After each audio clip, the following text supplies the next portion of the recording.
ndio ujumbe ambao Mungu amenituma kwako.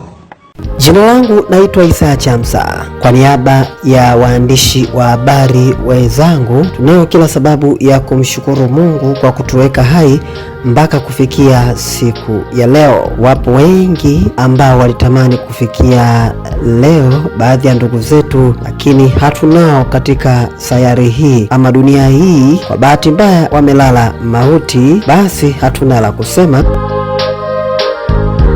Jina langu naitwa Isaya Chamsa. Basi asante sana. Karibu kufuatilia ushuhuda huu. Bwana Yesu asifiwe.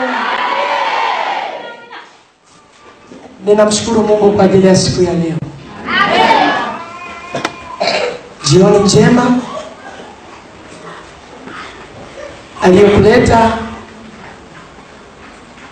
niweze kusikia habari za kule tunakotegemea kwenda. Bwana Yesu asifiwe sana. Bwana Yesu asifiwe. Nahitaji usikivu wako sana wa rohoni. Maana naweza ukanisikiliza mwilini, rohoni usiwe pamoja nami. Mungu akusaidie kuyasikia haya nitakayokuletea. Na haya ndio kiini cha kuzunguka kwangu. Kwa wale wanaoniona kwa mara ya kwanza, jina langu ninaitwa Nyisake Chaula. Ni mzaliwa wa mkoa wa Iringa, ninaishi mkoa wa Mbeya. Nimetumwa na Mungu kukuletea ujumbe ambao ukiusikia utakusababisha kupenya mbingu, na ukipuuzia, mimi kwangu nimenawa mikono. Bwana Yesu asifiwe sana. Amen. Kutoka nyumbani kwangu mpaka hapa ni maili nyingi mno, lakini nimekuja kwa sababu Mungu amenituma. Bukoba kuna watu wake. Amen. Kabla sijaanza kushuhudia, neno la Mungu ndiyo nguzo ya kila kitu.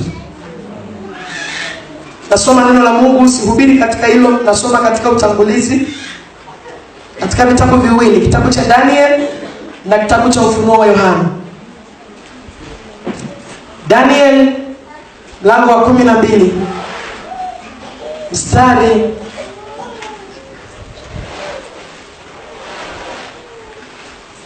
wa kwanza mpaka ule wa 3. Wakati huo Mikaeli atasimama, jemedari mkuu asimamaye upande wa watu wa Mungu wangu. Na kutakuwa na wakati wa taabu, mfano wake haukuwapo tangu lilipoanza kuwapo taifa hata wakati huo huo.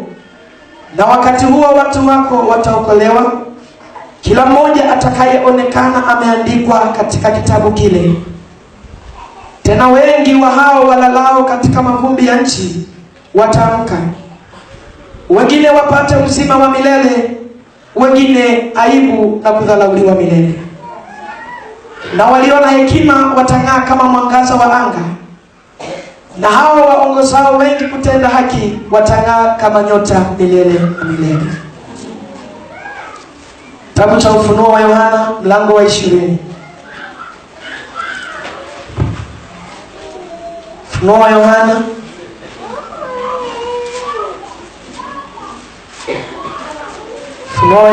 mlango wa 20 mstari wa 11 mpaka ule wa 15. Neno la Mungu linasema, kisha nikaona kiti cha enzi kikubwa cheupe, na yeye aketie juu yake, ambaye nchi na mbingu zikakimbia uso wake, na mahali pao hapakuonekana.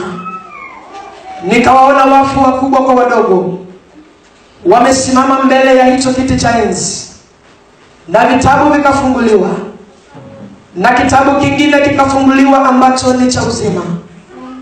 Na hao wafu wakahukumiwa katika mambo hayo yaliyoandikwa katika vile vitabu sawasawa na matendo yao.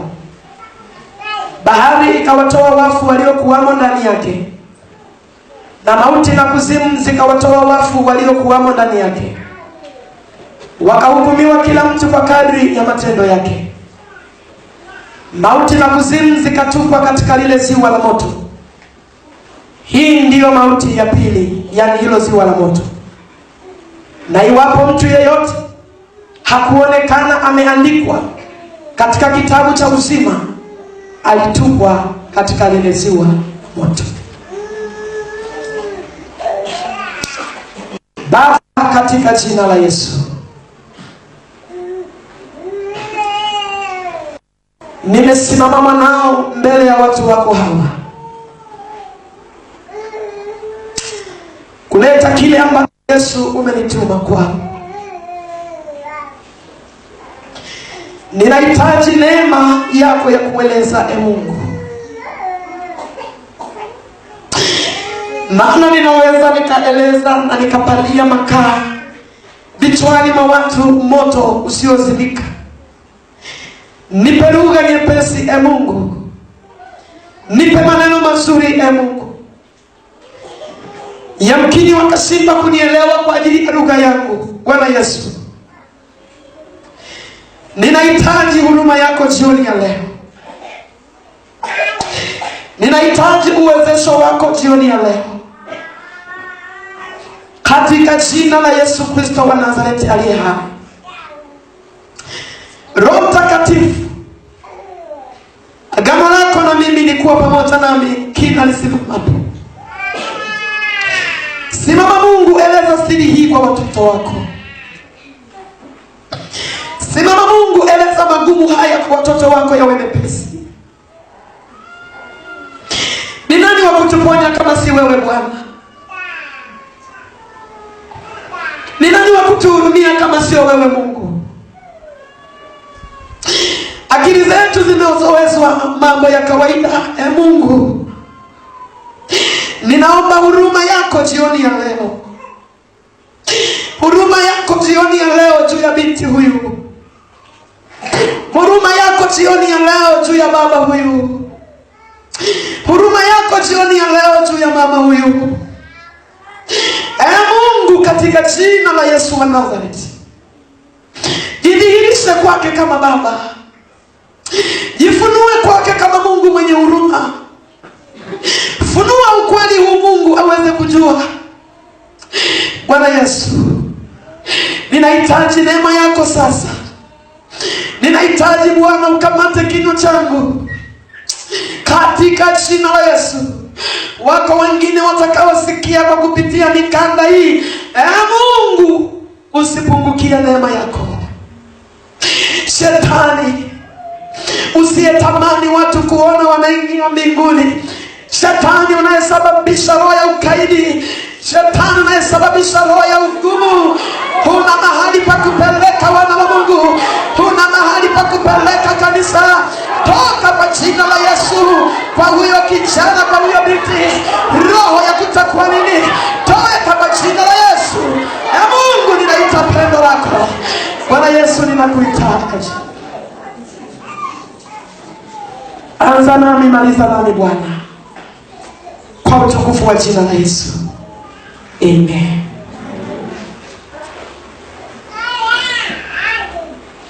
Bwana Yesu asifiwe. Ujumbe huu ninaokuletea si ujumbe wa kusoma kama unavyoweza kuamini. Si ujumbe wa kusikia au kuelewa mtu alipokuwa akieleza au kusoma kitabu. Ni ujumbe ambao Mungu alinichukua. Nilienda nikaona na lengo la kunirudisha ili niweze kusema na wewe. Ninajua wengi wamekuwa na kauli nzito ya kuzungumza ya kwamba mambo haya ni magumu. Ni nani aliyeenda akarudi? Ibilisi ametafuta uongo kwa ajili ya kunasa roho za watu wengi, kwamba hakuna aliyeenda akarudi ili aweze kusema ni nini kilichopo. Mungu ameona usipotee kwa hilo. Mungu alinichukua, ninaisema na wewe. Mungu alinichukua, nikaenda, nimeona, nimerudi. Sasa kile ninachokueleza ni kile nilichoona. pengine kulingana na ile hali niliyoiona jinsi ilivyo, huwa ninakosa ustahimili. Napoona machozi yananitoka ni kwa sababu najua ni nini kinachokwenda kutokea. Bwana Yesu asifiwe sana. Tulikuwa tukifanya mkutano pale nyumbani kwetu Mbeya. Sasa kawaida ya ule mkutano wa Injili, kuna kawaida moja ya kutafuta waombaji watakaoingia kuomba kwa ajili ya mkutano. Sasa mkutano wa Injili ulipokuwa ukiendelea, mimi na wenzangu mabinti 10 tulichukuliwa tukaingia kwenye chumba cha maombi. Tukazamia huko kwenye maombi, tukawa tukiendelea kuomba usiku na mchana kwa ajili ya ule mkutano, ili Mungu aokoe na kuthibitisha nguvu yake. Ninakumbuka tulipokuwa tunaendelea na yale maombi, mwenzetu mmoja akatoa wazo kwamba si vema tukaendelea kukaa kwenye chumba cha maombi bila kujua kwenye mkutano nini kinaendelea. Ni vema tukagawana, kwa sababu tuko 10, wengine waende waone kile kinachoendelea kule katika ulimwengu wa roho, ili tuwe na hoja ya kumwambia Mungu, na wengine wanapoendelea kuomba. Tulikubaliana na ile hoja. Mimi nilikuwa ni mtu wa kwanza kwenda kwenye mkutano, maana mkutano wetu ulikuwa na vipindi vitatu: asubuhi, jioni na usiku. Bwana Yesu asifiwe. Nilipokuwa nimefika ule mkutano wa usiku, tukafanya mkutano, tukawa tumerudi kwenye chumba chetu cha maombi. Tulipokuwa tunaendelea na maombi, watu waliozama kwenye maombi wanajua kwamba kazi ya maombi ni kazi ambayo inahitaji nguvu. Tulipokuwa tunaendelea na maombi, baadaye tukajisikia miili yetu imechoka, tunahitaji kupumzika. Tulipokuwa tumepumzika, mimi usingizi mzito sana ulinifunika, sijui wenzangu. Nilipokuwa nimelala, kwetu Mbeya kuna baridi. Ghafla nikakuta ule usingizi umepaa. Nikisema usingizi umepaa, nadhani Watanzania wenzangu mnanielewa. Nikakuta usingizi haupo tena. Nikafikiri kwamba inawezekana ni kwa sababu ya baridi ya Mbeya. Nikajifunika mablanketi, lakini usingizi sikupata tena. Wakati huo wenzangu wote wakiwa wamelala usingizi mzito. Nikiwa katika hali hiyo, nikawaza kwamba niombe, lakini sikusikia kuomba. Kusoma neno sikusikia, nikabaki nimekaa katika hali hiyo. Ndipo nikasikia sauti ya mtu ikiniita. Ile sauti ikasema, "Nisa." Iliponiita nikafikiri labda kuna mwenzangu ameniona kwamba niko macho, sasa anataka niamke tuendelee kuomba pamoja naye. Ile sauti karudia tena, ikaita, "Nisa." Iliponiita jina langu, wazo likanijia kwamba inawezekana kuna mtu nje ya hii nyumba tulimo, labda ameniona, labda dirishani au kwenye upenyo wa mlango. Sasa anataka nitoke nimfungulie. Nikanyanyuka, nikaenda mahali pa mlango kufungua, sikuona kitu. Ila nilikutana na giza zito, maana ulikuwa ni usiku wa manane.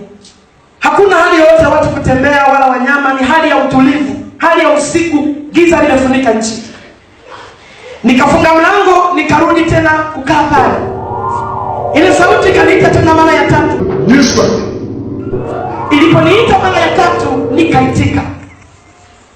Nilipoitika, ile sauti ikasema, "Ninakuchagua uwe mtumishi wangu." Niliposikia ile sauti, nikagundua ya kwamba ni Mungu alikuwa akisema nami. Nikasema, "Bwana, siwezi kufanya kazi yako kwa sababu kazi yako ni ngumu." Nikatazama namna watumishi wa Mungu wanaofanya kazi katika mazingira magumu. Nikatazama namna watumishi wa Mungu wanapopambana katika utumishi wao. Sikutamani, nikasema hapana, siwezi kufanya. Kujitetea kwangu kwa mara ya kwanza, nikasema siwezi kwa sababu umri wangu haunitoshi kufanya kazi yako. Ile sauti ikasema, "Nimekuita uwe mtumishi wangu."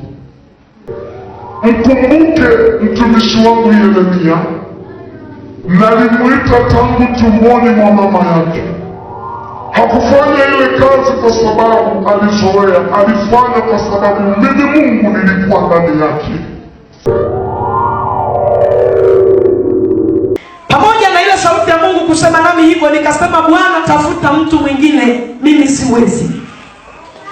Nikaendelea kubishana naye, tulibishana naye kwa muda mrefu. Ninabishana naye huku ninalia, nikiogopa kazi ya Mungu ilivyo. Baadaye zile kelele zikawainua dada mmoja, kumbe akawa nasikia mahojiano yangu na Mungu yaliyokuwa akiendelea. Akaniambia, Isaac, ikiwa Mungu amekuita huna sababu za kukataa. Basi tukaamka tukaendelea kuomba, ile sauti ikakoma. Tulipoendelea kuomba, basi hatukulala tena mpaka asubuhi kulipopambazuka. Siku iliyofuata tukaamka, tukaoga, tukanywa chai. Wakaniambia tena nitaenda kwenye semina ya asubuhi. Bwana Yesu asifiwe sana. Nilipokuwa nikitoka kwenda kwenye semina ya asubuhi, tukamaliza semina kama kawaida, tukawa katika njia ya kurudi. Kumbuka tumewekeana zamu, wengine wanabaki na sisi wengine tunakwenda kule. Sasa tulipokuwa tukitoka, mwenzetu mmoja akatoa wazo, akasema kuna mpendwa mwenzetu anaumwa maeneo yasiyo mbali na mahali tulipokuwa kwenye ibadani. Twende tukamtaki hali, ndipo turudi kwenye chumba chetu cha maombi. Ninachokumbuka, tulikubaliana, tukafika pale, tukakuta mwenzetu anaendelea vizuri. Tukamshukuru Mungu kwa maombi. Baada ya kumshukuru Mungu kwa maombi, ninakumbuka tukaendelea kujifunza juu ya Biblia. Mwenye swali akawa anauliza na mwenye jibu anayeweza kujibu, tukawa tunajibizana namna hiyo. Bwana Yesu asifiwe sana. Tulipofika muda, tukaangalia saa, tukagundua ya kwamba tunahitajika kurudi kwenye chumba cha maombi ili wenzetu waende kwenye mkutano. Tukasema kama tulivyofungua kwa maombi, ndivyo tufunge kwa maombi na kumwacha ndugu yetu mikononi mwa Mungu. Ninakumbuka neno moja, tulikuwa katika hali ya kumwabudu Mungu. Tulimwabudu Mungu sana, na uwepo wa Mungu ulishuka mahali pale. Katikati ya hali ya kumwabudu Mungu, maana ndicho ninachokumbuka kwamba tuliendelea kumwabudu Mungu. Tukiwa bado tunaendelea kufumba na kufumbua, nikajikuta mimi niko katika ulimwengu mwingine, nikiwa na mwili wangu hivi, lakini nikajikuta niko eneo tofauti na maeneo ya nyumbani. Nimetokaje? Sijui nilikuwa nimetokaje. Sasa kwa sababu mimi ndio nilikuwa nikitoka, japokuwa wale wenzangu hali walioiona ni tofauti na mimi niliyokuwa nikiiona. Bwana Yesu asifiwe sana. Nilipokuwa nimetoka yule mwili wa kawaida, nikajikuta niko katika mwili wangu Yesu, lakini niko eneo tofauti. Nilipokuwa maeneo yale, nilifika kwenye bonde moja. Lile bonde nililokuwepo lilikuwa ni bonde moja kubwa sana, na lile bonde lilikuwa halina miti, lilikuwa halina nyumba, lilikuwa halina wanyama, wala yani hakuna vitu chochote kitambaacho wala kilukacho, na hali ya hewa ilikuwa tofauti na hali ya hewa iliyoko duniani. Sasa nikaanza kutazama, lilikuwa ni bonde ambalo lina majani mafupi, lakini hali ya hewa ya kule iko tofauti na hali ya hewa iliyoko duniani. Naomba nisikilize. Nilipokuwa niko katika lile eneo, nikawa naanza kujiuliza. Nilikuwa nyumbani pamoja na wenzangu, nyumbani kwenye hali ya hewa inayojulikana, kwenye nyumba, miti, magari, wanyama. Sasa ni nini kimenileta huku? Nimefikaje mahali hapa? Ni nani aliyenileta hili eneo? Kwani nikajiuliza maswali mengi pasipo kupata majibu, maana kwa wakati huo nilikuwa mimi mwenyewe, mtu wa kunijibu alikuwa hayupo. Baadaye katika hali ya kujiuliza yale maswali, nikakata tamaa, nikasema aliyenileta huku ndiye atakayejua namna ya kunirudisha nyumbani. Nikaamua kukaa chini. Nilipokuwa nimekaa chini kwenye yale majani, nikasikia sauti nyuma yangu ikiniita. Ile sauti ikasema, Isaac, inuka nifuate. Nilipogeuka kumtazama aliyekuwa akiniita, nilimwona mtu ana umbo la mwanadamu, lakini sura yake, mtazamo wa wake si kama mwanadamu aliyeko chini ya jua. Nimeona watu wa mataifa mengi, lakini yule alikuwa hafanani, japokuwa umbo ni kama mwanadamu, lakini mtazamo, sura yake alivyo na rangi yake alivyo, maana yule mtu alikuwa aking'aa kupita jua. Alikuwa aking'aa kupita jua. Unaweza kustahimili kulitazama jua, lakini sio yule mtu. Halafu alikuwa na nywele zake amezibana nyuma na banio jekundu. Nilipokuwa nikimtazama, alikuwa amevaa vazi moja refu jeupe linang'aa. Hakuna dobi anayeweza kulifua likang'aa kufika kiasi kile. Nilipoendelea kumtazama, alikuwa amefungwa mkanda mpana kiasi hiki. Kiunoni mwake ule mkanda ulikuwa ni mwekundu. Halafu macho yake yalikuwa ni kama miale ya moto. Sasa ninaendelea kumtazama, hakukanyaga chini kama nilivyokanyaga mimi. Alikuwa yuko hewani. Katika kumtazama, nilipomuona sikuweza kumuuliza swali kwa wakati huo. Baadaye, kwa sababu nimeamuliwa kwamba niinuke nimfuate, nikainuka nikaanza kumfuata. Bwana Yesu asifiwe sana. Nilipokuwa ninamfuata, yeye ametangulia, mimi niko nyuma. Tukafika mahali nikaanza kusikia mungurumo unakuja masikioni mwangu. Kwa mbali nasikia ule mungurumo, na sikuweza kugundua ni mungurumo wa kitu gani. Lakini kadri nilipokuwa ninaendelea kusogea, ndivyo ule mungurumo nilipokuwa nazidi kusogea unazidi kuja kwa kasi masikioni mwangu. Bwana Yesu asifiwe sana. Sikuweza kuuliza habari ya ule mungurumo tu, bali nikaendelea naye na safari. Kufika mbele, nikatazama kule tunakoelekea, nikakuta kumefunikwa giza zito ajabu, na huo mungurumo unazidi kwa kasi. Ndipo nikaona shauku ya kumuuliza yule mtu. Nikasema, samahani, ninaomba niulize.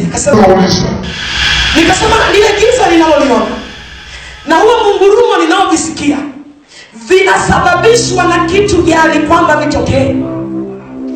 Akaniambia, lile unaloliona sio giza, ila kile unachokiona ni moshi.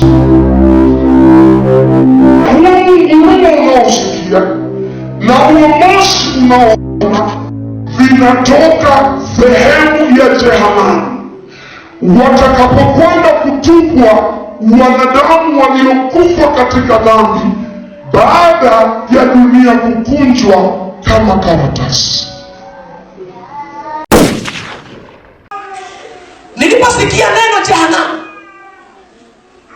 na tunaelekea huko, unajua mimi binafsi nimeelewa kwenye nyumba ya Kristo. Nimesikia tangu utoto wangu habari ya moto. Nimesikia tangu utoto wangu habari ya jehanamu.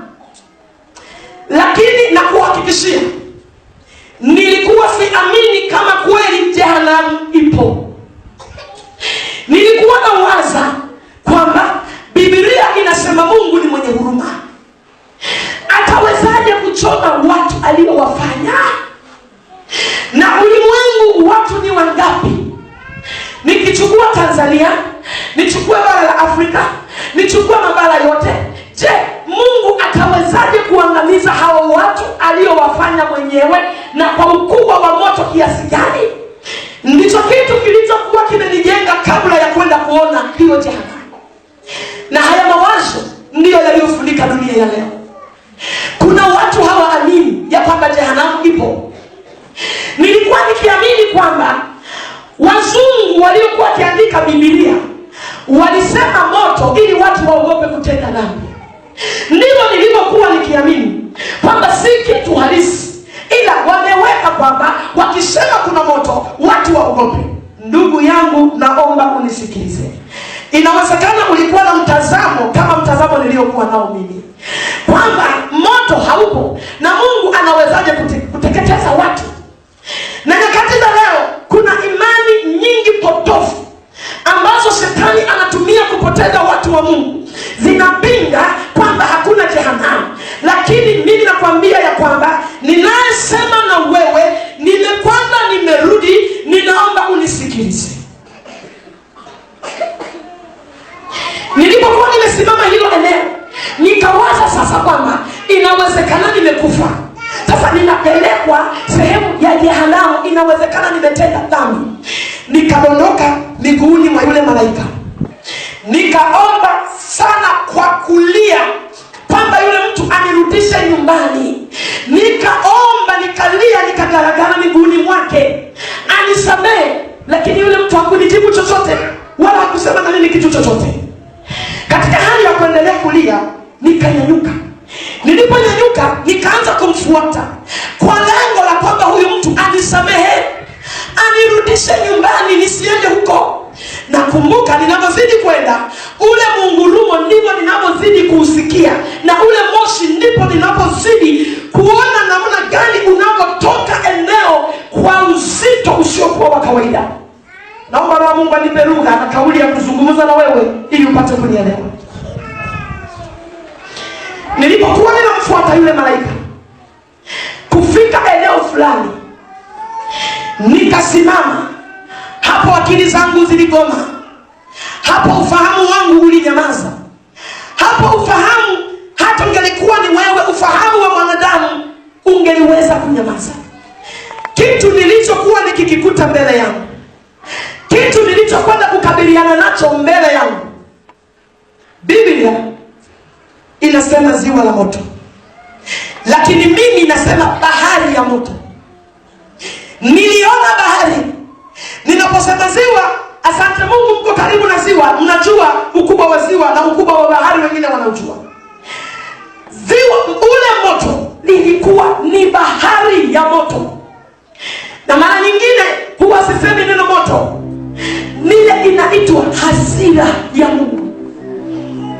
Hasira ya Mungu iliyotulizwa. Unajua ni rahisi kuona Mungu leo anawaona watu watenda dhambi, anawaacha, ukafikiri Mungu ni mwenye huruma. Biblia inasema iko siku atafunua hasira yake, asiwepo mtu wa kumtuliza. Ile inaitwa hasira. Nilitazama huko sioni mwisho, nilitazama huku sioni mwisho, nilipotazama mbele sioni mwisho. Iya ninapozungumza ni pale ambapo upeo wa macho yangu ulipoishia. Ule moto, inawezekana umezoea kuona moto ukiyeyusha dhahabu ukaufananisha. Inawezekana umezoea kuona moto ukiyeyusha misitu ukaufananisha. Ni moto usiofanana. Ulikuwa ni moto wa ajabu. Ule moto ulikuwa unalipuka mlipuko wa hali ya juu usiokuwa wa kawaida. Ulikuwa ukilipuka unapanda juu, unapanda kutengeneza milima kama mawimbi makubwa, kama milima. Lile wimbi linajifiringisha, linakwenda kujitupa upande wa pili. Litakapokwenda kujitupa huo upande, munguruma utakaotokea hapo, mwanadamu huwezi kusimama mbele ya hasira ya Mungu. Na hayo mawimbi halitokei wimbi moja kama kawaida ya ziwa mnavyoweza kuona mawimbi. Linainuka mlima, pata unainuka mlima, milima ya moto, na unapojiviringisha na kwenda kujitupa eneo jingine. Nikakuta mwili wangu na viungo vyangu vyote havina nguvu. Na ule moto ulikuwa hauna rangi kamili. Mara nyingine ulikuwa ni mweusi sana kupita rangi, mara nyingine ni mwekundu sana kupita rangi nyekundu, nani ni mwekundu umepita. Mara nyingine zile rangi zinajichanganya. Nilipokuwa ninaendelea kutazama ule moto, nikatazama nikakuta ndani ya ule moto, pamoja na ukali wake ninauona, lakini chini ya ule moto nikakuta kuna wadudu walio hai wanatembea. Nilipotazama nikafuta macho yangu niangalie kile ninachokiona, nikakuta kuna wadudu walio hai wanatembea. Wale wadudu walikuwa ni warefu kiasi hiki, walikuwa ni kama wale nyoka wembamba sana. Halafu wale wadudu walikuwa milini mwao kuna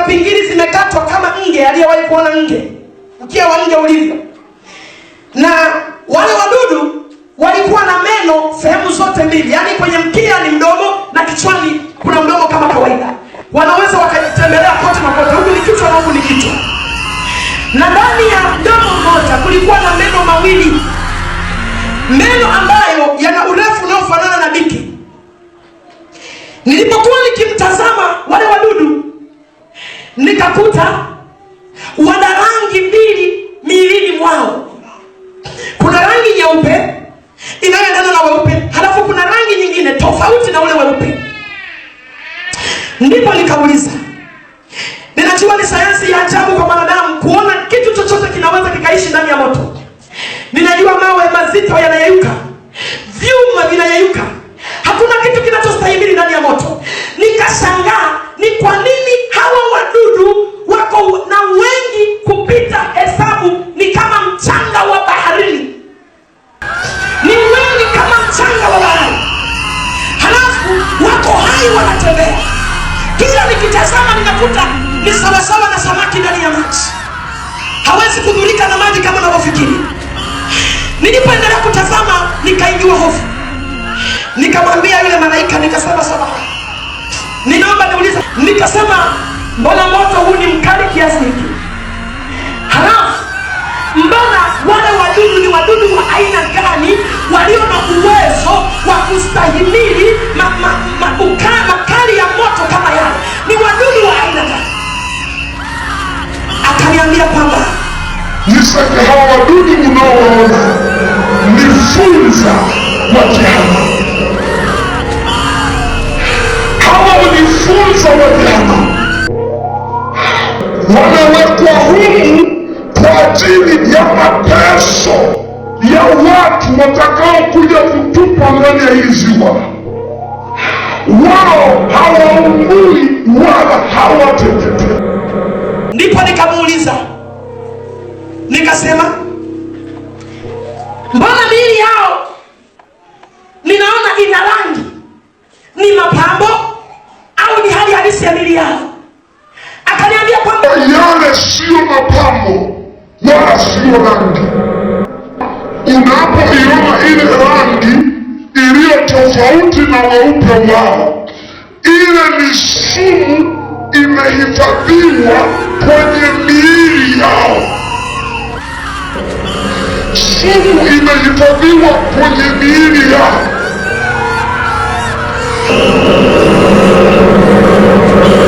Unapoyaona hayo meno, ukali wake, yana uwezo wa kutoboa hata fuvu la kichwa cha mtu. Yakisha kutoboa, wanatokeza upande wa pili, yaani wanatoboa halafu wanapita, wanatokeza upande wa pili. Na wakisha kupita upande wa pili, mahali walipopita, wanamwachia mwanadamu sumu kali inaendelea kumtesa, na huku mateso ya moto yanaendelea kumtesa vibaya, na huku mauti ikiwa imekamata mikononi mwa Mungu. Nilipotazama ile hali, nikalia kwa uchungu sana, nikalia mno kutazama kwanza mateso ya moto wenyewe ulivyo, halafu bado huko ndani kumewekwa funza wenye sumu kwa ajili ya kumtesa mwanadamu atakayekuja kutupa ndani ya hilo ziwa. Nikiwa nimeishiwa nguvu, ninalia kwa uchungu sana. Ndipo nikauliza, nikasema naomba niulize. Kaniambia uliza. Nikasema mbona tukiwa nyumbani tunaambiwa kwamba jehanamu kuna watu wanaoungua, mbona hii jehanamu haina watu wanaoungua? Akaniambia wanawaambia kweli, lakini tambua ya kwamba wakati wao wakuja kutupa ndani ya hili ziwa bado. Kumbuka ya kwamba Mungu alipokuwa anaweka jehanamu, hakuweka kwa ajili ya mwanadamu awaye yeyote yule. Jehanamu haikuumbwa kwa ajili ya mwanadamu. Jehanamu haikuumbwa kwa ajili ya mtu yeyote. kama Mungu angeligundua ya kwamba jehanamu watakuja kutupa wanadamu, mateso angeliyapunguza, maana Mungu ana huruma na wanadamu. Mateso makali haya unayoyaona na shida iliyoko huko ndani, Mungu aliweka kwa ajili ya shetani na malaika wake walioasi. Hilo neno likaniuma kwamba mateso ya moto hayakuwa kwa ajili yako, jehanamu ile haikuwa kwa ajili yako. Yuko aliyeandaliwa, na ni kwa sababu ya shetani ndio maana mateso ni makali kupita kawaida, hayaelezeki, hayajulikani ni mateso ya aina gani, ya ukali wa aina gani. Akaniambia kwamba sasa mwanadamu, akaniambia kwamba baada ya kuniambia kwamba mateso haya ni jehanamu ni kwa ajili ya shetani, akaniambia muda wake wa kukamatwa shetani bado haujatimia. Ukifika wakati wake wa kwenda kukamatwa huko kuzimu alikotupwa, ukisha kufika wakati wake wa kuja kutupwa ndani ya hili ziwa pamoja na malaika wake alioasi nao, wakisha kutupwa ndani ya hili ziwa, ndipo wale wote sasa waliomfuata na kumsapoti ndipo watakapokuja kutupwa ndani ya hili ziwa. Lakini ni baada ya yule aliyeandaliwa. Tunajua kwenye masherehe kunakuwa na keki. Hakuna mtu anayeweza kula keki kabla ya bwana harusi na bibi harusi. Baada ya bwana harusi na bibi harusi ndipo wale wengine wanaweza wakala ile keki. Keki ya jehanamu haikuwa kwa ajili yako. Jehanamu ni kwa ajili ya shetani na malaika zake walioasi mbingu. Sasa unapomsindikiza umehiari. Ndio maana Mungu amenituma nije niseme na wewe kabla hujaondoka ya kwamba Mungu hakukuumbia jehanamu. Ndio maana alikubali kufa msalabani ili akuponye na mateso. Ameona bado husikii, ametuchukua twende turudi tuje tukwambie, ili utakapokwenda kule usiwe na mtu wa kulaumu. Bwana Yesu asifiwe. Bwana Yesu asifiwe. Nikiwa nimesimama maeneo hayo, yule malaika akaniambia, twende nikuonyeshe mahali walipo hao watu wanaosubiri. Wamewekwa kwenye kifungo, sehemu kwenye bonde la mangojeo, wanasubiri yule aliyewadanganya. Akanitoa hiyo eneo, mwili wangu ukiwa umesononeka sana, nikiwa ninalia sana. Alipokuwa amenitoa hilo eneo, akawa ananipeleka eneo jingine. Lile eneo tulikokuwa tukielekea ni kama kwenye mwinuko. Tulifika mahali kwenye mwinuko, tukawa tunatazama bonde, na tulipofika juu ya ule mwinuko tukitazama lile bonde, mwanzo lile bonde lilikuwa limefunikwa na giza zito ajabu. Hata mahali ulipokaa na jirani yako, hata kama mmegusana, hamuwezi kutazamana. Giza limewatenganisha, kila mmoja na huzuni yake mahali alipo, kila mmoja na mateso yake. Duniani kuna kufarijiana, duniani kuna kupeana moto, kwamba hata walokole ni wajinga, wanatudanganya. Duniani mnaweza mkafarijiana, lakini lile eneo ni kila mmoja alipokaa na mateso yake. Hakuna mwenye kuinuka na kwenda kumwambia mwenzake pole. Wametenganishwa na giza.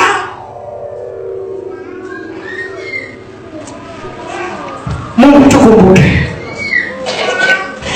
Unajua Biblia inasema sehemu nyingine kwamba iko siku ambayo watu watalaani matumbo ya mama zao. Watalaani matumbo ya mama zao, kwamba mama, ungelinijua ungenitoa mimba nisione mateso haya. Watalaani matumbo ya mama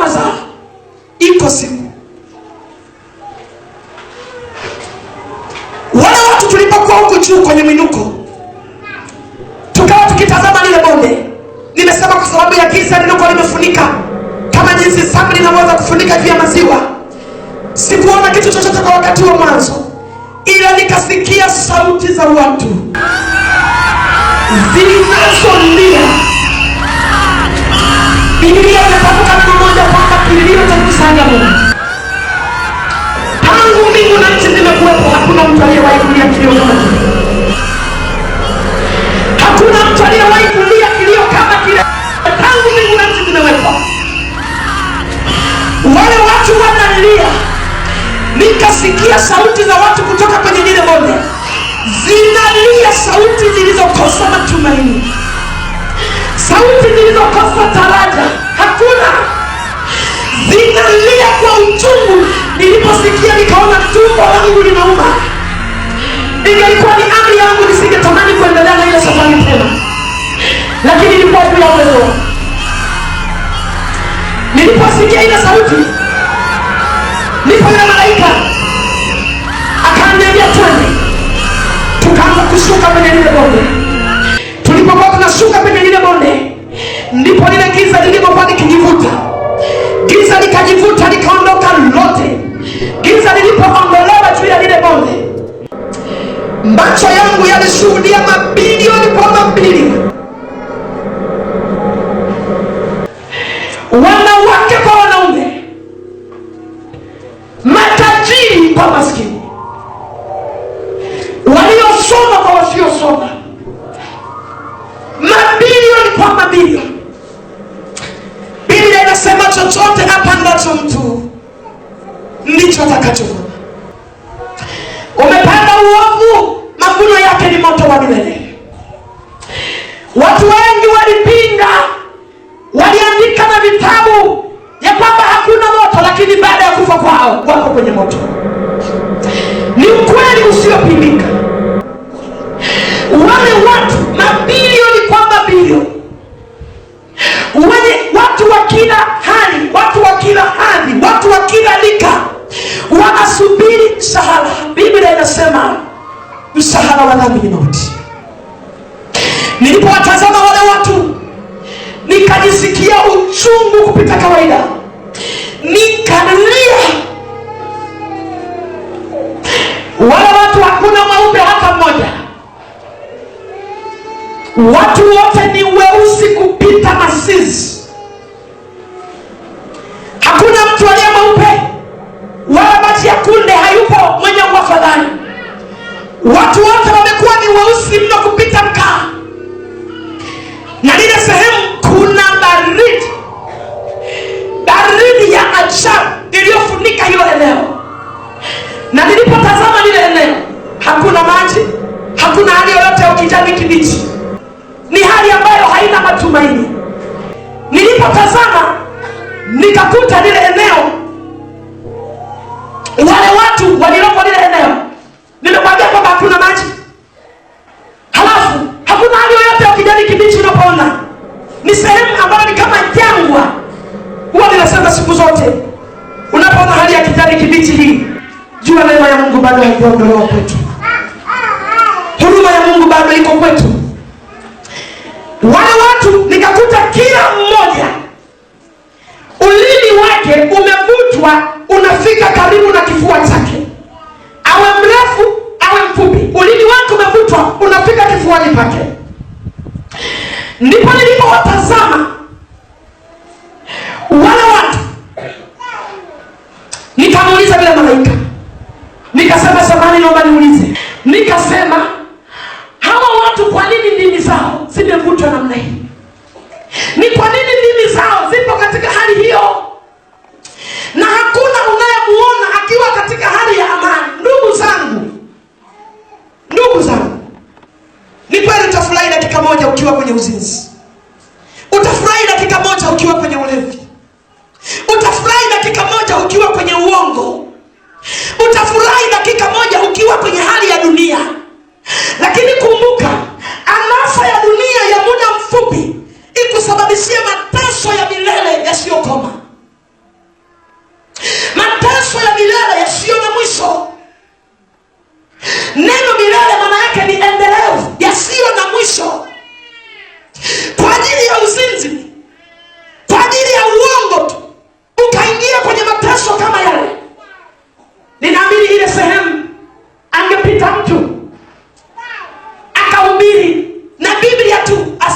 hata mmoja ambaye angekataa kuokoka. Wote wangelisema tunakubali kuokoka. Lakini wanawezaje kupona? Neema ya Mungu imefungwa. Neema ya Mungu imekamatwa. Ni mlango ambao ukifunguliwa mara moja hauwezi kufunguliwa tena. Bwana Yesu asifiwe sana. Nikamuuliza yule malaika, kwa nini hao watu ndimi zimevutwa namna hii? Akaniambia kwamba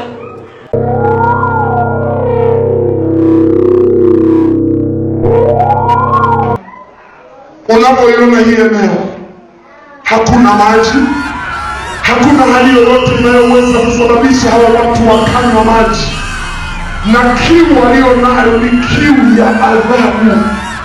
Ni kiu, sio kiu sawasawa na mlionayo duniani, ni kiu ya adhabu. Hivyo wanavyolia kwa muda mrefu, hakuna maji, wanatafuta maji ya kunywa, hawana. Wanatafuta hata tone la maji, hawapati. Wanapolia kwa muda mrefu, linapokuja kudondoka tone moja la chozi, wanazisogeza zile ndimi, wanalamba machozi yao, ndiyo maji yao milele na milele. Kumbuka, waliingiza mabomba nyumbani mwao kuepuka adha ya maji. Kumbuka, ni watu ambao walijipenda kwenye maisha yao, lakini kwa kutokutii wanalamba tone moja la chozi, ndiyo maji yao. Bwana Yesu asifiwe sana. Nikawa nimesimama hilo eneo, akaniuliza hawa watu nawafahamu? Nikasema siwafahamu. Akanitoa akaniambia twende huko. Akanipeleka eneo ambako huko ndiko machozi yangu yalipokwenda kuongezeka maradufu. Huko nilikwenda kuwakuta ndugu zangu wa damu. Huko nilikwenda kuwakuta watu ninaowafahamu, tena wengine ambao hata vifo vyao kwenye misiba yao vinavyotawala ni pambio kwamba huyu ni mtakatifu, tutakwenda kumkuta mbinguni. Nikawakuta jana. Biblia inasema mawazo yenu si mawazo yangu, njia zenu sio njia zangu. Ni rahisi kumficha Mungu kile ufanyacho, ni rahisi kumficha wanadamu, ni rahisi. Ni rahisi kumficha mchungaji wako kile unachokifanya, lakini mwisho wa yote liko pepeto ambalo hakuna mwenye akili anayeweza kuvuka hapo. Hakuna mwenye ufahamu wa kawaida anayeweza kuvuka hapo. Nilipofika lile eneo, mtu wa kwanza kunionyesha alikuwa ni babu yangu upande wa mama. Ninafika pale namkuta babu. Yule babu duniani alikuwa ni mwinjilisti, mtumishi wa kanisa. Kabla sijazaliwa ametumikia kanisa. Kabla sijazaliwa anafanya kazi ya Mungu, na watu walimtambua ya kwamba ni mtumishi fulani, yuko maeneo fulani. Kumbe njia zake wanadamu walizitambua kwamba ni njema, kumbe amefarakana na Mungu. Itakufaa nini umfiche Mungu ili mwanadamu akuone ni mwema? Yuko Mungu anayejua kuangalia ndani ya moyo. Yuko Mungu anayejua kuchunguza. Mungu amenituma kwako nikwambie, yule babu alizikwa kwa heshima. Siku ya kifo chake alizikwa kwa heshima. Wachungaji, maaskofu walikuwepo kwenye msiba wakijua ni mtumishi wa Mungu. Wamefurika hapo. Hata ukiingia mtu nalia wanakwambia nyamaza, imba wimbo, huyu ni mtumishi wa Mungu, tutamkuta mbinguni. Zikalala kwaya zinakesha, zinapokezana, watumishi msururu, kila anayesema huyu ni mtumishi wa Mungu anashuhudia ushuhuda. Kumbe matendo yake yalifarakana na Mungu aliye hai. Kumbe njia zake hazikuwa pamoja na Bwana. Yule babu amekufa, amezikwa, kumbe yuko kwenye mangojeo ya jehanamu. Nikashangaa, ninamuona babu yangu duniani alikuwa ni mweupe, amebadilika, amekuwa ni mweusi kupita makaa. Nilipomtazama nikashtuka. Sikutegemea ya kwamba nitamkuta maeneo yale. Sikujua ya kwamba nitamkuta maeneo yale kwa jinsi historia yake ilivyokuwa. Sikutegemea. Nikakatika, machozi yakakatika. Babu aliponitazama alilia kwa uchungu mno. Alilia kwa uchungu kupita kawaida. Nikamgeukia yule malaika nikamwambia, mbona huyu alivyokuwa duniani alikuwa ni mtumishi wako, na siku zote ameishi maisha ya kukuogopa, ya kumuogopa Mungu. Ndivyo tulivyojua kama wanadamu. Kwa nini namkuta huku wakati tunaambiwa kwamba watumishi wa Mungu sehemu yao ni kwenye uzima wa milele? Akaniambia kwamba alichaguliwa kwa kazi ya Mungu, lakini yeye alijua kwamba ile kazi tofauti. Mungu alipokuwa akimtazama aliona kwamba amemwita amtumikie, lakini yeye akageuza utumishi ule akaweka kuwa ni kazi ya kawaida. Hivyo aliongoza wengine wamuone Mungu, yeye mwenyewe hakutaka kumuona Mungu. Alikuwa tayari kuwahubiri wengine ubovu wa dhambi, lakini yeye mwenyewe dhambi zikawa zimemkalia. Hakujasoma katika huko duniani katika maandiko ya kwamba tangu ubatizo wa Yohana mpaka sasa ufalme wa Mungu wanauteka wenye nguvu. Hakuna kinyonge wala kidhaifu kitakachoishi. Hamjasoma. Nilipomtazama babu yangu nikaendelea kulia kwa uchungu. Hakutamka kitu chochote zaidi ya kulia. Hakutamka kitu kingine zaidi ya uchungu alionao. Usifikiri kwamba waliokaa mahali pale wamekaa kwa amani. Kuna mateso ambayo wanayo, lakini bado wanasubiri mateso halisi ya moto wa milele. Kumbuka, hawakuzaliwa huko, waliishi duniani kama tunavyoishi mimi na wewe. Hawakuzaliwa wakajikuta huko mangojeo, waliishi kama tunavyoishi. Na wengine waliingia makanisani, walishika na Biblia, wakaingia kwenye makanisa kufanya ibada kama kawaida, lakini kumbe mioyo yao iko mbali na Mungu. Bwana Yesu asifiwe. Bwana Yesu asifiwe. Alipokuwa amenitoka huyo babu, akanipeleka kunyonyesha mtu mwingine, akaniletea kijana mmoja. Huyu kijana alikuwa ni kiongozi kanisani kwetu, na alikuwa kati ya vijana wanaoaminika. Alikuwa ni yeye. Alikuwa ni kijana ambaye akosi kanisani ni mradi yupo. Kama hayupo utajua kwamba fulani leo hayupo, manake alikuwa si mtu wa kukosa ibada. Lakini alikuwa ni mtu muhudhuriaji, na ni mtu mtoaji, na ni mtu ambaye anatoa pesa kwa moyo. Hata mchungaji akifikiwa na wageni haraka watu wakwenda kuwatafuta ni yule kijana. Alikuwa ni mtu mtoaji. Ndugu yangu, naomba nikwambie, Mungu hahongwi na pesa ulio nayo. Mungu hahongwi na pesa ulio nayo. Hata ukitoa mabilioni ya pesa, kama moyo wako uko mbali na Mungu, Mungu hawezi akakuhurumia kuingia mbinguni kwa sababu ya sadaka yako. Mungu anachohitaji, sadaka ya kwanza ni moyo wako, ndipo zifuate sadaka zingine. Hatishiki na sadaka yako. Hata ukitoa maelfu na maelfu, kama uko kinyume na Bwana, mbingu sio yako. Yule kijana akawa ameugua, amelazwa ile hospitali waliofika Mbeya. Kuna hospitali kubwa inaitwa hospitali ya Rufaa Mbeya. Akawa amelazwa pale. Yule kijana baada ya kuona hali yake ni mbaya, baada ya kuona hali yake haina matumaini, akamwambia mzazi wake, kanitia wachungaji waje waniombee. Nilijua hiyo siri kwa sababu mama yangu alikuwa ni mzee wa kanisa. Kama ni mzee wa kanisa, yeye ndiye aliyetoa taarifa na ndiye aliyepeleka kwa mchungaji kwamba yule kijana anahitaji twende tukamwombee. Kweli walienda wakamwombea, alikaa siku 2 akafa. Kufa kwake watu wengi walisema huyu kijana ana bahati. Huyu kijana kati ya watu wenye bahati, ana bahati. Ni juzi tu amewaita wachungaji, leo hii anakufa. Watu walisema, hata mimi mwenyewe nilisema, ana bahati ya kumuona Mungu. Sikiliza mpendwa, Mungu hayuko kama mwanadamu ulivyo. Watu wengi wamejifariji katika hayo.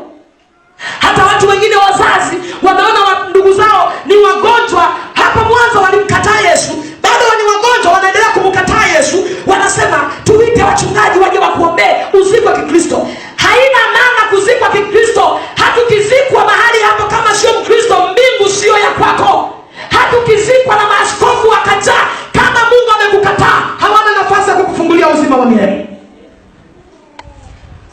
Yule kijana amekufa.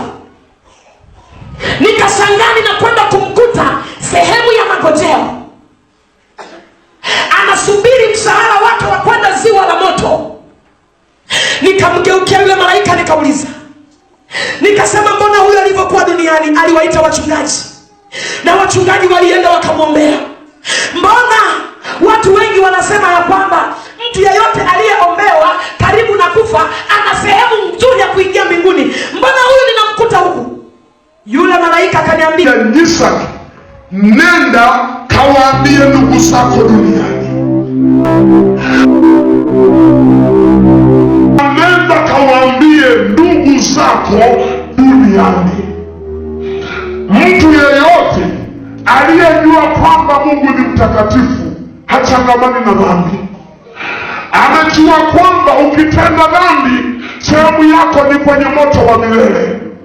Mtu yeyote aliyegundua ya kwamba ukitenda dhambi umefarakana na Mungu amegundua hilo, lakini kwa ajili ya uzuri wa dunia, kwa ajili ya tamaa za ulimwengu, akasema nitaendelea kufanya dhambi.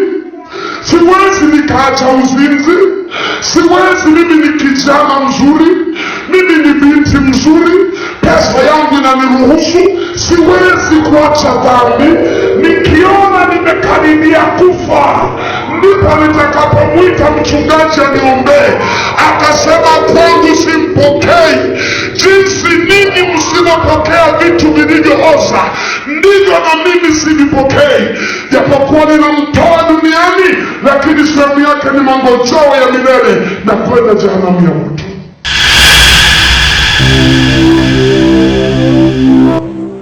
Biblia inasema mpende Bwana Mungu wako kwa nguvu zako zote. Ukiwa hai hutamani kumtumikia Mungu eti kwa sababu pesa unazo. Unapoona unakaribia kufa unasema nitafutieni mchungaji, wewe kwa sababu unaogopa kwenda jehanamu. Ni lazima utakwenda kwa sababu haukumweka nafasi ya Yesu, haikuwemo ndani yako. Hukupenda kumtii Yesu ukiwa hai na nguvu zako zote. Umetumikia kwa shetani kwa sababu sasa umebanwa kwenye kona. Hata ukisema ulevi haushuki, ukisema uende kwa wanawake hawezi wakakupenda tena. Unasema kifo kimenikaribia, nitafute toba. Iko shida. Mpende Yesu ukiwa bado na nguvu zako. Mtumikia Yesu ukiwa bado na ujana wako. Mtumikia Yesu ukiwa bado na nguvu zako. Bwana Yesu asifiwe sana. Yule kijana akiwa katika hali ya maumivu na mateso, akanyanyua kinywa chake akasema, anapozungumza sauti yake ni kama, si kama sauti ya mwanadamu, ni kama sauti ya mnyama fulani inakoloma huko ndani. Sauti haina mwelekeo wa kibinadamu. Anapiga kelele fulani ambayo sio sauti, na shida niielezeje, lakini haipo katika mfumo mzuri wa sauti ya mwanadamu. Ninaomba kamwambie baba, kamwambie mama na ndugu zangu. Yeye alikuwa ni mzaliwa wa kwanza kwenye hiyo familia. Akasema naomba nenda kawaambie wasifanye makosa, wasifanye dhambi. Maana kama unavyoniona mimi niko eneo hili, hakuna wazee kuniponya wala siwezi kutoka hapa. Ninaomba kawaambie wao walio na nafasi ya kumwita Mungu wakaitika, walio na nafasi ya kuokoka na wakaokolewa, kawaambie wasifanye makosa wakaja maeneo haya. Anawahofia ndugu zake. Yule malaika kanijibu akasema, usiende kuambia. Duniani kuna wachungaji, duniani kuna wainjilisti, duniani kuna waliookoka wanahubiri Injili. Wasipowasikia hao, sehemu yao ni katika ziwa la moto. ni wakala moto wa kiberiti. Yule kijana alipokuwa amefikia hilo, akajitupa chini, akaendelea kulia kwa uchungu sana. Alipokuwa amejitupa chini akaendelea kulia kwa uchungu, ndipo akaniletea mtu mwingine tena. Huyo mtu aliyekuwa ameniletea ni mama katika ukoo wetu. Yule mama alikuwa ameolewa. Baada ya kuolewa, alikorofishana na mume wake na wakwe zake, akaona njia nzuri ni kunywa sumu. Akachukua sumu akanywa. Alipokunywa ile sumu akafa. Mumewe naye pepo likapita tena roho ya mauti. Wakiwa msibani, naye akaamua kuchukua sumu naye anywe. Lakini alipokunywa yeye, walimgundua akiwa bado hajafa, lakini sumu ilikuwa imekaa ndani ya mwili wake kwa muda. Sasa wanamgundua, wakaamua kumkimbiza hospitali. Walioanza na mimi, kumbuka nasema tulikuwa tukienda kumuona ndugu yetu aliyekuwa anaumwa. Tulipokuwa tukienda kule, tulipishana na gari. Wanasema hilo gari limempakia mtu fulani, anapelekwa hospitali, amekunywa sumu na yeye, lakini bado hajafa, yuko hai, ila hali yake ni mahututi. Ninashangaa, niko kwenye maono haya, nimechukuliwa, ninaonyeshwa haya, nikamkuta yule dada kwa eneo lake, na yule baba ambaye duniani nilimwacha akiwa hai, naye ninamuona kule amebadilika, amekuwa ni mweusi ti, analia, ulimi wake umevutika, unafika mpaka kifuani, unafikiri amekaa zaidi ya miaka 100. Ndipo nikamuuliza yule malaika, nikasema, mbona huyu nilipokuwa nikiondoka duniani nilimwacha akiwa hai, mbona saizi namkuta huku amebadilika kama aliyekaa miaka mingi? Akaniambia kwamba mtu yeyote anapokata roho duniani, ile dakika anapohesabiwa kwamba sasa ni marehemu, ile sekunde huku amekwisha kuwa ni mwenyezi. Kama ni mateso ameyashiriki, na kama ni uzima ameushiriki.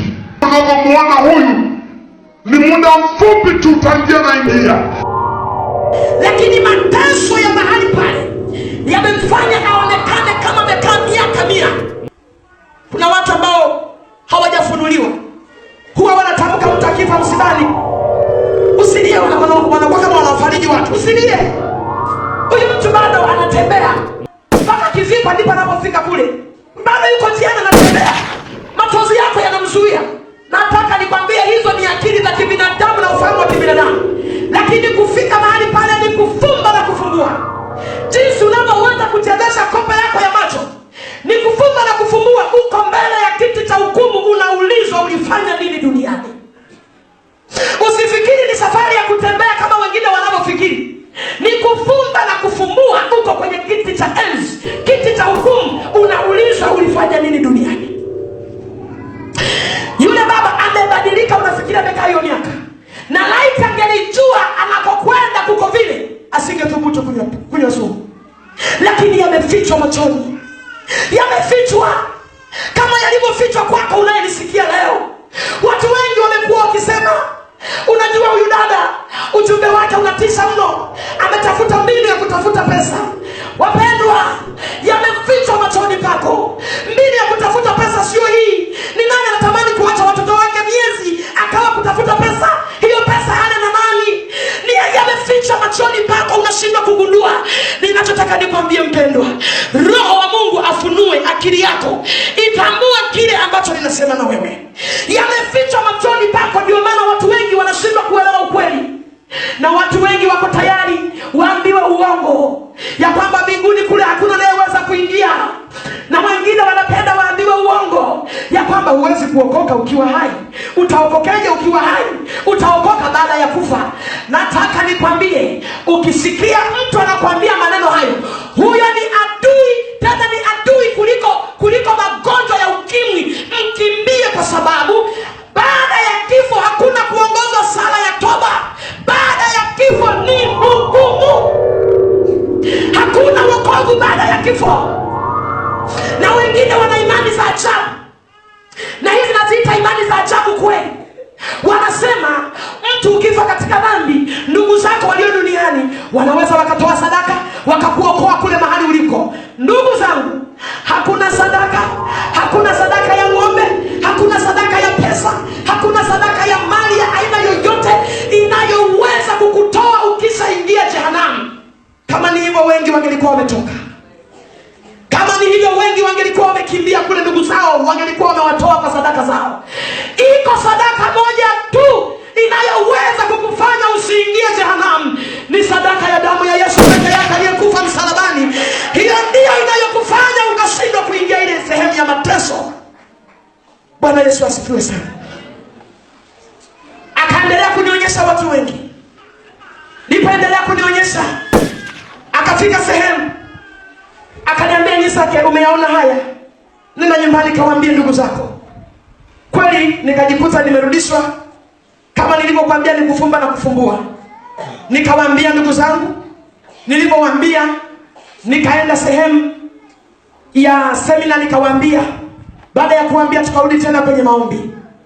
Tulipokuwa tukiendelea tena kwenye maombi, nakumbuka mama yangu alikuja akaniomba siku inayofuata kwamba ninaomba kanisaidie tukamalizie kupanda mahindi, kuna sehemu fulani pamebakia kidogo, halafu turudi kwenye mkutano. Naye pia alikuwa ameokoka, japokuwa kwa sasa amelala. Ninajua iko siku nitakutana naye. Na nikaondoka na mama. Ninajua Roho Mungu alitaka achukue nafasi ya kwenda kuzungumza, ya kwenda kunichukua huko. Bwana Yesu asifiwe sana. Nilipokuwa nimeondoka, tukafika eneo la shamba. Tembea njiani namsimulia mama, ndugu zake, majirani nilipowaona katika eneo lile. Kufika shambani, nakumbuka nilishika jembe, maana eneo halikuwa kubwa, lilikuwa ni dogo tu. Basi nakumbuka mimi nikawa nachimba yale mashimo ya kupanda mahindi. Nikachimba shimo la kwanza vizuri, shimo la pili vizuri. Ila ninainua jembe nichimbe shimo la tatu, kuna hali fulani ambayo ilipita kama umeme mwilini mwangu. Ghafla hali ya mabadiliko ikaingia. Halafu nikamwambia mama, nimejisikia vibaya ghafla. Akaniambia, endelea kulima. Sasa hizi ni saa 3 asubuhi. Watu wakiona unarudi nyumbani saa hizi watafikiri wewe ni mvivu. Tumalizie hapa tukawahi ibada ya mkutano jioni. Kweli sikupenda kubishana na mama. Ninachokumbuka nilinyanyua jembe ili niendelee kuchimba. Lakini katika hali ile ya kunyanyua jembe ili niendelee kuchimba yale mashimo na mama endelee kufukia, nikiwa nimenyanyua hili jembe nikajikuta nimechukuliwa, niko eneo jingine tofauti.